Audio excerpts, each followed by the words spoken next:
Hi friends, అందరూ ఎలా ఉన్నారు? నేనైతే చాలా బాగున్నానండి. ఇవాళ గార్డెన్లో చిన్న హార్వెస్ట్ ఉంది అండ్ గార్డెన్లో చాలా పనులు చేశాను. సో అవన్నీ ఈ వీడియోలో మీతో షేర్ చేసుకుంటున్నాను అనమాట. సో ముందుగా వచ్చేసి ఈ ఫ్లవర్స్ చూసారా ఎంత అందంగా ఉన్నాయో. మంచి ఎల్లో కలరు. ముందే ఎల్లో అంటే నా ఫేవరెట్. నిజంగా ఈ కలర్ అయితే ఇంకా అట్రాక్టివ్గా అనమాట. అలమండాలో ముద్ద రకం క్రీపర్ వెరైటీ అనమాట. ఇది ఎప్పటి నుంచో పెంచాలి అని చూస్తున్నా. మధ్యలో బిఫోర్ లాస్ట్ ఇయర్ కూడా కొన్నానండి. బట్ సమ్మర్లో సర్వైవ్ అవ్వలేదు. అయినా సరే మళ్ళీ పెంచుకోవాలని చెప్పి కేరళ నుంచి తెప్పించుకున్నాను. సో ఈసారి అయితే ప్లాంట్ చాలా హెల్తీగా గ్రో అవుతుంది. సో మొక్క అయితే చాలా మల్టీ పెటల్స్ అంటే ఎక్కువ స్టెమ్స్ వచ్చినాయి అనమాట. చుట్టూ బ్రాంచెస్ వచ్చి భలే బుషీగా పెరిగింది. సో హోప్ ఈసారి చక్కగా బాగుంటుందని చూస్తున్నాను. అండ్ నెక్స్ట్ వచ్చేసి లెమన్ ప్లాంట్ అండి. నిమ్మ. ఇది సప్తగిరి నర్సరీలో తీసుకున్నానని చెప్పాను కదా. సో మళ్ళీ పూత అయితే స్టార్ట్ అయింది. అండ్ మిగిలిన మొక్కలకి కూడా అన్నిటికీ ప్రూనింగ్ స్టార్ట్ చేశాను అనమాట. నిన్నటి నుంచి ఇదే పని. యాక్చువల్గా ఈ పాటికే చేసి ఉండాలి, కొంచెం లేట్ అయింది. ఎండలు పూర్తిగా ముదిరిపోయేలోపు కొంచెం మొక్కలన్నిటికీ కూడా మనం ప్రూనింగ్ చేసుకుంటే మొక్కలు కూడా చాలా బాగుంటాయి. అండ్ ఇది సీజన్ అందరికీ తెలిసిందే, మనం బయట చూస్తూ ఉంటాం కదా. సో పాత ఆకులన్నీ రాల్చి కొత్త చిగుర్లు పెట్టే సీజన్ అనమాట. సో ఇప్పుడు ప్రూనింగ్ ఏం చేసుకున్నా చక్కగా చిగుర్లు వచ్చి మొక్కలన్నీ కూడా భలే ఉంటాయి. సో ఈ సీజన్ ప్రూనింగ్కి చాలా అనుకూలంగా ఉంటుందన్నమాట. సో అందుకని కొన్ని మొక్కలన్నీ కూడా కొంచెం ఎండిన కొమ్మలు కానీ ఎక్స్ట్రా బ్రాంచెస్ కానీ ప్రూన్ చేసుకుంటే కొత్తగా చిగుర్లు వస్తూ ఉంటాయి. సో నిమ్మ మొక్కకి నారింజ మొక్కకు కూడా మొత్తం ప్రూనింగ్ చేసేసాను అనమాట. సో ఎప్పుడైతే మనం ప్రూన్ చేస్తామో పక్క నుంచి చక్కగా మళ్ళీ కొత్త చిగుర్లు వచ్చి పూత స్టార్ట్ అవుతుంది. అండ్ మనకి మంచిగా ఈల్డ్ కూడా బాగుంటుంది. సో ఇదే టైంలో చక్కగా మొక్కకు మంచిగా మాన్యూర్లు అవి ఇచ్చుకున్నాం అనుకోండి, సో చక్కగా మంచిగా ఈల్డ్ కూడా వస్తుంది అనమాట. సేమ్ ఇక్కడ జామ మొక్క కూడా అలాగే ప్రూన్ చేశాను.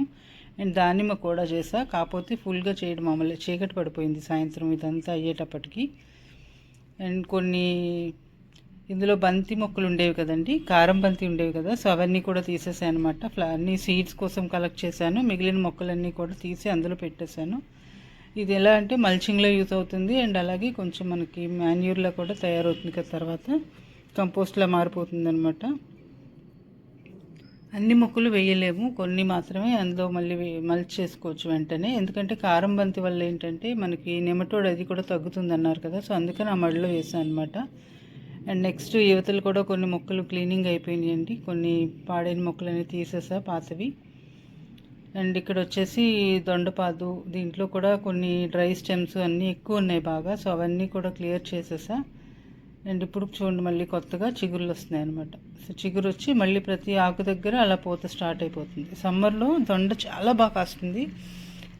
ఎంత మనం మెయింటైన్ చేస్తే అంత మంచిగా ఈల్డ్ తీసుకోవచ్చు అనమాట. అంటే డ్రై లీవ్స్ కానీ అన్నీ తీయటం, మళ్ళీ ఈ సీజన్ స్టార్టింగ్ కాబట్టి దొండకి మళ్ళీ కొంచెం పై మట్టి అంతా లూజ్ చేసి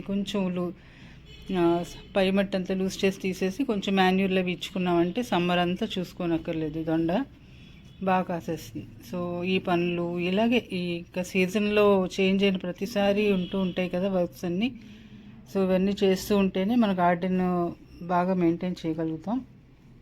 అండ్ ఇది మామిడి మొన్న హార్వెస్ట్ చేసాం కదండి, మళ్ళీ చక్కగా చిగుర్లు వచ్చినాయి. ఇది వచ్చి బస్తరు మామిడి అంట. తర్వాత నాకు సప్తగిరి నర్సరీ అని చెప్పారు దుర్గారావు గారు. అండ్ ఇది వచ్చేసి పింక్ కలర్ వాటర్ యాపిల్ అండి, గులాబ్ జామ్ మొక్క అంటాం కదా. సో అదనమాట. మళ్ళీ మొన్న హార్వెస్ట్ తర్వాత ఇప్పుడు సడన్గా మొత్తం చెట్టు నిండా పోత వచ్చేసిందండి చక్కగా. ఇందులో ఎంత నిలబడుతుందో ఏంటో తెలియదు కానీ సో భలే వచ్చిందనమాట పూత. అండ్ కిందన ఒక కొమ్మ ఉండేది, అది కూడా కట్ చేసేసాయి. ఎందుకంటే మొక్కకి కొంచెం గాలి వెలుతురు ఉండాలనుకున్నాం కదా. అండ్ కింద కూడా మనకి ఏదైనా వర్క్ చేసుకునేలా ఉండాలి, మట్టిని తాకేలా కొమ్మలు ఉండకూడదు కాబట్టి ఆ బ్రాంచ్ తీసేసా. యాక్చువల్గా దానికి తీసిన బ్రాంచ్కి కూడా మంచిగా చిగురు వచ్చింది పూత కూడా, బట్ ఉంచకూడదని అది తీసేయాల్సి వచ్చిందనమాట. సో ఇప్పుడు మళ్ళీ కొంచెం దీనికి మాన్యూర్లు అవి ఇచ్చుకుంటే ఎంత పూత నిలబడుతుందో చూడాలి. సో అన్నీ మెయింటైన్ చేద్దాము. అండ్ నెక్స్ట్ యువతల పక్క బేరపాదులు అవి అయిపోయినాయండి, తీసేసాను అవన్నీ పందిరికి ఎక్కించినవి సైడ్ని. అండ్ అలాగే ఇక్కడ నేరేడు ఉంది, వైట్ నేరేడు కూడా ప్రూన్ చేసుకొని, అండ్ కొండమావిడి మొక్క ఒకటి. సో ఇవన్నీ ఈ నేరేడు అయితే యాక్చువల్గా మొత్తం హార్డ్ ప్రూన్ చేసేసాను అనమాట కంప్లీట్గా. ఇది సెకండ్ ప్లాంట్. అంతకుముందు ఒక నేరేడు ఉండేది, అది బాగా కాసేది. తర్వాత మళ్ళీ ఇది తెప్పించాక ఇది సరిగ్గా లేదు. అండ్ అడవి మామిడి అన్నీ ప్రూనింగ్ అయిందండి. ఒక్క స్టెమ్ ఉంచాను, అవి చిగురులు వచ్చిన తర్వాత అది తీస్తా. అండ్ నెక్స్ట్ వచ్చేసి ఇది గరుడవర్ధనం మొక్క. సో ఇది కూడా ఫ్లవరింగ్, ఇది సీజన్ కదా, ఇప్పుడు ఫ్లవర్స్ వస్తున్నాయి. అండ్ నెక్స్ట్ ఇందులో వచ్చేసి పాలకూర అండి. పాలకూర ఇంకా ఎండింగ్ అయిపోయింది, పూత స్టార్ట్ అయిందనమాట. చూద్దాం కదా, సీడ్స్ కోసం ఉంచుదామని వెయిట్ చేస్తున్నాను.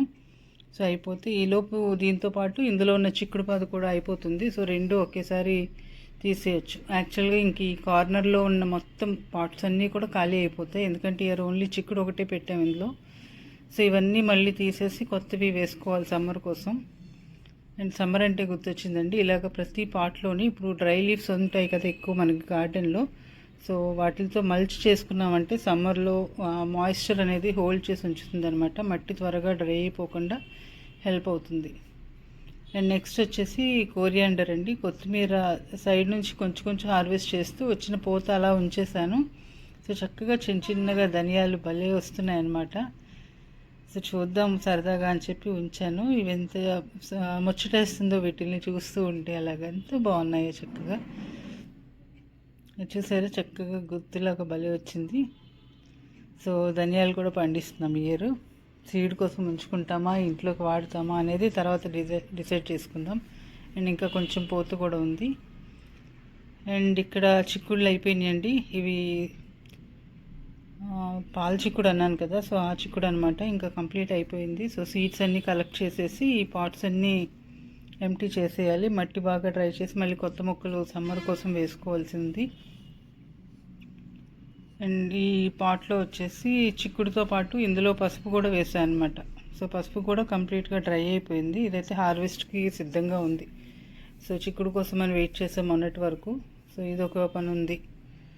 ఇంకా చిక్కుళ్ళన్నీ ఇంకా ఎండింగ్కి వచ్చేసినాయి. అండ్ ఇది వచ్చేసి పింక్ స్టెమ్ తోటకూర అండి. కింద చూసారా కాడలు ఎలా ఉన్నాయి పింక్ కలర్లో. సో అన్ని విత్తనాలు మొలకెత్తం అనుకున్నాను, వేసిన ప్రతి గింజ మొలకెత్తినట్టుంది. చాలా హెవీ అయిపోయింది కుండీ నిండా. సో ఇది హార్వెస్ట్ చేసుకోవాలి ఇవేలో రేపు. కరివేపాకండి మొత్తం కట్ చేశాను, మళ్ళీ చిగుర్లు వచ్చినాయి, కాకపోతే మొత్తం పోత వచ్చేసింది అనమాట.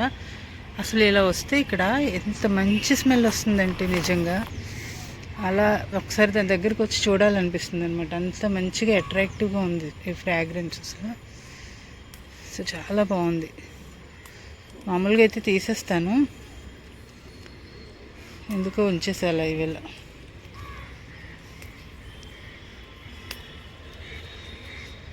వేపపూత ఒకటి చూడండి ఎంత మంచి సువాసన వస్తాయో చక్కగా. ఈ సీజన్ అంతే, ప్రతి చెట్టు కూడా చిగురిస్తుంది.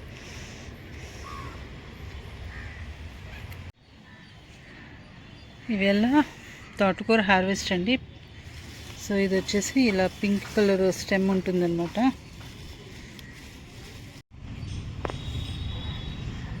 ఇవేళ ఆల్మోస్ట్ కూరగాయలు, వింటర్ కూరగాయలు అన్నీ ఎండింగ్కి వచ్చేసినట్లేనండి. ఏం కుక్ చేయాలని ఆలోచిస్తే ఆకుకూరలు పెట్టుకున్నాం కదా, సో అవి హార్వెస్ట్ చేస్తాను అనమాట. ఇది వచ్చేసి పింక్ కలర్ స్టెమ్ తోటకూర. తోటకూరలోనే ఇది ఒక వెరైటీ. చూసారు ఎంత బాగుందో కలర్ఫుల్గా. ఇప్పుడు టేస్ట్ ఎలా ఉంటుందో చూడాలి. దీంతోపాటు అందులో వేరే తోటకూర పెట్టాను నార్మల్ది, బట్ అదేంటో సరిగ్గా రాలే, ముదిరిపోయింది త్వరగా. సో ఇదైతే బాగుంది ఫ్రెష్గా. అండ్ మెంతికూర అది కూడా పెట్టా, కానీ అవి హార్వెస్ట్ చేసేసాను ఆల్రెడీ. ఈవేళ ఇది హార్వెస్ట్ చేద్దాం. ఇదైతే కంప్లీట్గా తీయట్లేదు, జస్ట్ స్టెమ్స్ కటింగ్ చేస్తున్నాను అంతే, ఎందుకంటే మళ్ళీ సైడ్ నుంచి బ్రాంచెస్ వస్తాయి కదా.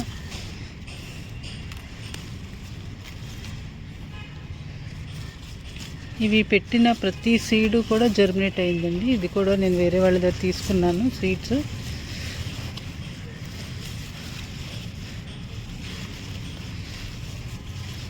సో తీసుకున్న ప్రతి సీడు కూడా జర్మినేట్ అయిందండి.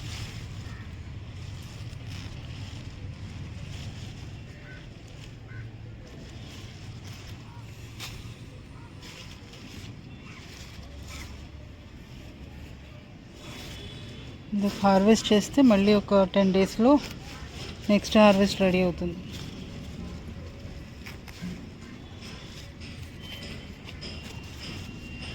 1 వీక్ నుంచి అనుకుంటున్నా కొయ్యాలి, కుక్ చేయాలి అని. ఏదో ఒకటి మళ్ళీ వేరే కూరగాయలు ఉంటే వదిలేస్తున్నా.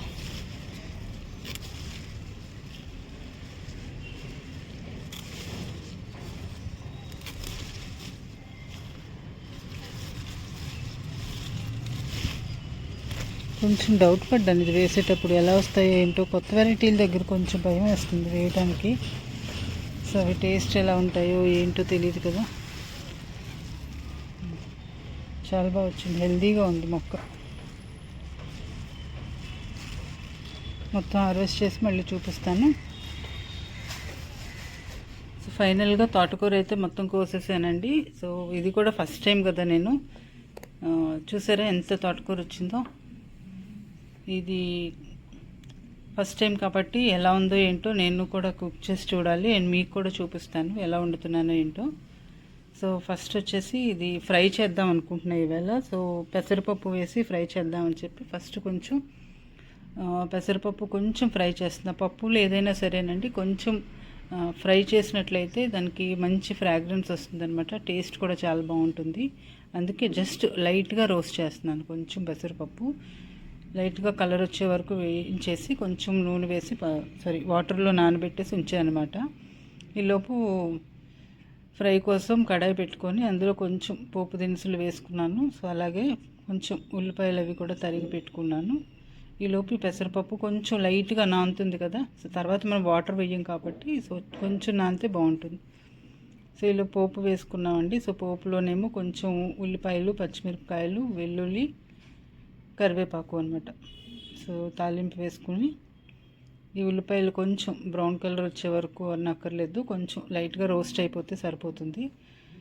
సో కొంచెం రోస్ట్ చేసుకున్న దగ్గరికి.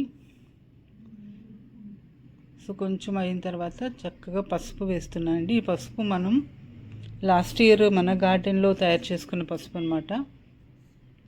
ఎంత బాగుందో చూడండి. అండ్ కొంచెం కారం. సో ఆల్రెడీ పచ్చిమిర్చి వేసాం కాబట్టి చూసుకొని ఎంత సరిపోతుందో మన టేస్ట్ బట్టి యూస్ చేసుకోవచ్చు. అండ్ తర్వాత కొంచెం ఉప్పు సో వేసి మళ్ళీ ఒక్కసారి కలిపేసుకుందాం.